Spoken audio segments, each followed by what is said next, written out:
გამარჯობათ მეგობრებო, მე ნანა გორგოძე ვარ, თარჯიმანი ამერიკაში. და ეხლა მინდა გითხრათ ერთი მითის შესახებ. აი, როდესაც ჩვენ მემზადებით ჩვენი პროფესიისთვის, რაღაც ტრენინგებს გავდივართ, თუ კურსებს ვესწრებით, თუ ასე შემდეგ, ყოველთვის გვეუბნებიან, ან წერია ყველგან, რომ it's okay to make mistakes. მაგრამ მე გეუბნები თქვენ, რომ it's not okay to make mistakes.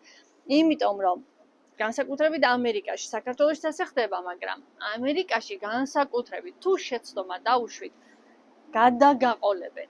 სადაც ენა მიუწვდება, ყველგან იტყვის ამის შესახებ თქვენი დამკვეთი, ქართველი, რასაკვირველია.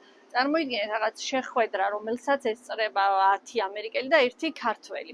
თუ შეცდომა მოუვიდა თარჯიმანს, ყველა ამერიკელი ნორმალურად, ადამიანურად მიიღებს, პირიქით გეტყვიან, რომ ხომ არაფრით დაგეხმარები, ხოლო ქართველი დაგიმახსოვრეთ მთელი ცხოვრება.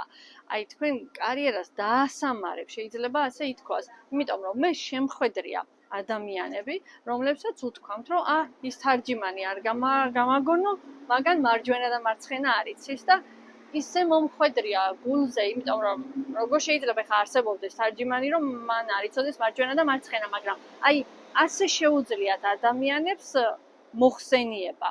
ესე იგი მეც არა ვარ დაზღვეული და არავინ არ არის დაზღვეული. ამიტომ შეეცადეთ მაქსიმალურად, რომ არ დაუშვათ თარგმანში შეცდომა. ამაში დაგეხმარებათ ის, რომ კონცენტრაცია უნდა გააკეთოთ, რაც შეიძლება. თუ ერთი წამითაც გაეფანტა ყურადღება თარჯიმანს, ის აუცილებლად დაუშვებ შეცდომას. თქვენ თუ გაინტერესებთ, მე ვუშვებ თუ არა შეცდომას, აი მაქსიმალურს ვაკეთებ თარგმნამდე, რომ შეცდომა არ დავუშვა.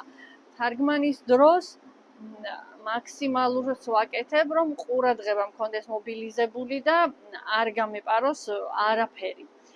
იმიტომ რომ ვიცი, რასაც იტყვიან, შეიძლება მთელი დღის და კვირის თარგმანი ჩაგეყაროთ წყალში, თუ ეს დაიჭირა თქვენმა დამკვეთმა, რომ ერთი სხვა შეგეშალათ, ერთი ხელის მოსმით იტყვის, რომ ხელახლა უნდა ჩავატაროთ, ან ხელახალი მოსმენა, ან რაღაც არაფრით არ გაპატიებთ და სახელსაც გაგიფუჭებთ. ასე რომ გაითვალისწინეთ, ეს მითია, it's okay to make mistakes, პირიქით, it's not okay to make mistakes.